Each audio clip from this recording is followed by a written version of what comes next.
I want you to imagine with me here for a second, okay? Let's flash back to the year 2010. Yeah, I could use a dream or a genie or a wish to go back to a place much simpler than this. You're a small, overweight 10-year-old child, okay? And you're going to the movies with your dad. I'm going to look up movies that came out in the year 2010. I don't know. What did I see in theaters in 2010? Iron Man 2. Let's say you're going to see Iron Man 2, okay? You're with your dad. You got your tickets. You go to the concession stand, okay? You go and get your big old bucket of popcorn, your Sour Patch Kids, your Red Vines, or your Twizzlers if you're a sociopath. You got your snacks, so now you have to go and try and find a seat. So you just pick something like G. G seems safe. You walk down the row, you realize that you can either sit closer to a 40-year-old man who smells like burnt vinegar chips, or you can sit closer to a group of kids who are stoned out of their mind and probably won't shut the up throughout the entire movie. So you just snuggle on into the middle, the lights come down, and then this happens.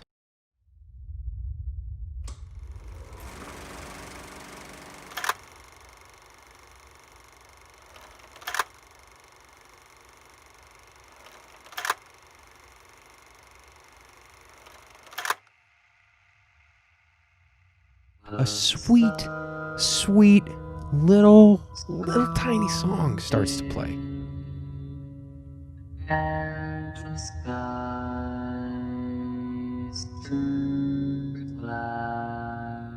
And you're just sitting there like, huh, this must be a really nice drama film. I'm sure that's exactly what it is. There's raining from the sky, there's gunfire, there's chaos, everything's gone to everything's on fire. For some reason, we're at night, there's alien ships, people are getting abducted, things are happening, and you don't know what to do because you're a little worried, and you're like, oh my god, is this a real thing? Is this not happening? Is this a movie? Is this real life? It looks pretty real because I saw the news footage 10 seconds ago, and to me it looks like this is some real shit that's going on right now. And everything just fades to black, and then you see it. Battle Los Angeles. You realize that you just shit your pants, but you will never forget whatever the fuck that was. A good trailer is everything. If you want your movie to be seen, you have to have a really good trailer. Prime example, me, the young chunky boy, I didn't watch alien movies. I didn't like alien movies. I thought aliens were scary. I was like, I don't want to get probed. But when I saw the Battle in LA trailer, I was like, I want to see that. I'm more grown than I was 2 years ago. People who don't normally try a certain kind of genre can be completely swayed by a good trailer. Maybe somebody likes romantic comedies, but you show them a trailer for a horror movie and they're a little intrigued by it. They might think, you know what? I don't normally try this kind of shit, but I might dip my toes in the spooky pool. So the question is, what's the secret sauce? What are the consistent variables that you can put into a trailer that make it good every single time? The first thing that you have to have is intrigue. You got to make your movie a little mysterious, okay? You give them a little, but you don't give them too much. You got to make the audience ask the questions. For example, why is Jake Gyllenhaal on a mountain with a sheriff? And how many bottles of lube is the horse packing in the saddle? Why is Leonardo DiCaprio illegally feeding the bears? Why does the big purple alien have balls for a chin? Why is Tommy Wiseau the lead actor in this movie? Follow-up question, who the fuck is Tommy Wiseau? And somebody please explain to me, what the fuck is that? Oh, fuck! When the audience asks questions, they're more likely to want to go see the movie because of the fact if they have questions, they want you to answer the questions. That's why you got to make them ask the questions, because you're the person that holds the secret to those questions. One person whose trailers always build intrigue is Christopher Nolan. He's a master of this. With every single trailer that he puts out for every single one of his movies, you never know exactly where he's going to take you or what the movie's even about, but you're intrigued because you know who's in it. You know that it's going to be big, expensive, explosive, loud. It's going to have the... He gives you just enough to get you invested in whatever he's producing, but he leaves it open enough to where when you go to see it, it's an experience. Another thing that makes a great trailer is the style of the movie. Sometimes you look at the broad spectrum of all the trailers in a genre and you're like, all of these look the same. What is there to differentiate any one of the trailers? Well, that's where style comes in. When you give the audience a taste of what the style of the movie is going to be, they know how to tell the difference between all of the trailers. A really good example of this is the trailer for Mid-90s.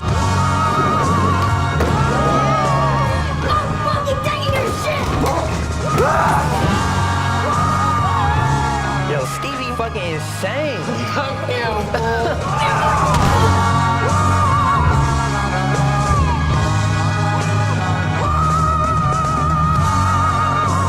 Mid-90s is a coming-of-age story, and we've all seen a good dozen coming-of-age stories come out on the regular. My mom and my dad, they don't want me to succeed.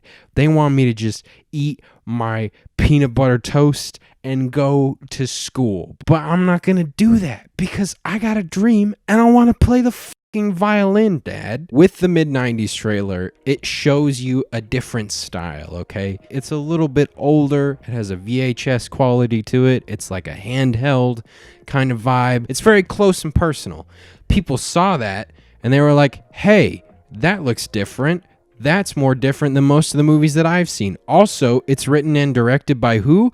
Well, yeah, I'll go see it. It sticks out. They remember it. They know that yours is the one that's going to be different. People like different. People like things that they've never seen before. So you got to show them why your film is going to stand out from the rest. But with intrigue and style, there's one thing that you should absolutely never do. That is showing too much. You can never, ever, ever, ever, ever, ever, ever, ever, ever show too much of your movie. You want to give them something to nibble on, okay? It's a little bit of an appetizer. You don't throw the full course meal at them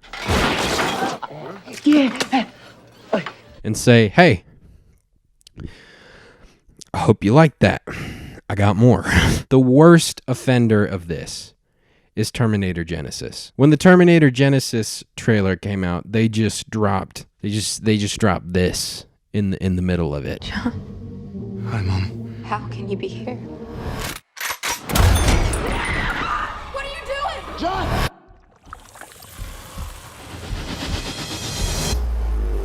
What have they done to my son? Survival's what you taught me. What the who agreed to that shit? Whoever signed off on that is a dumbass. You just spoiled the entire movie right there. Now there's no point in watching the movie because you just threw it at him. You were like, oh no. You just spoiled the whole movie right there, dude. That's like if the Avengers Infinity War trailer looked like this. Perfectly balanced. As all things should be. I hope they remember you.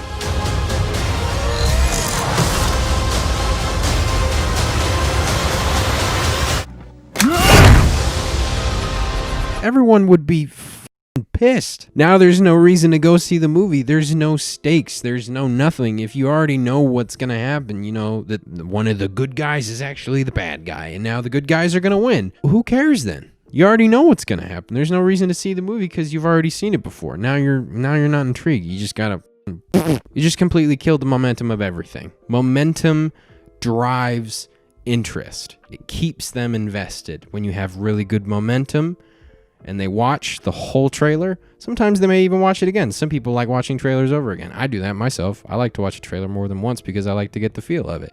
And if it has really good momentum, well then yeah, you sold me. I'm on board. I'm probably going to be there. I'm day one.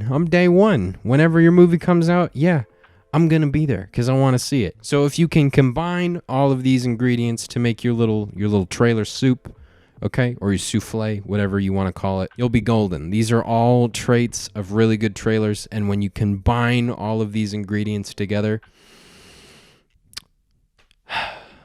well, in the words of the great band Pilot,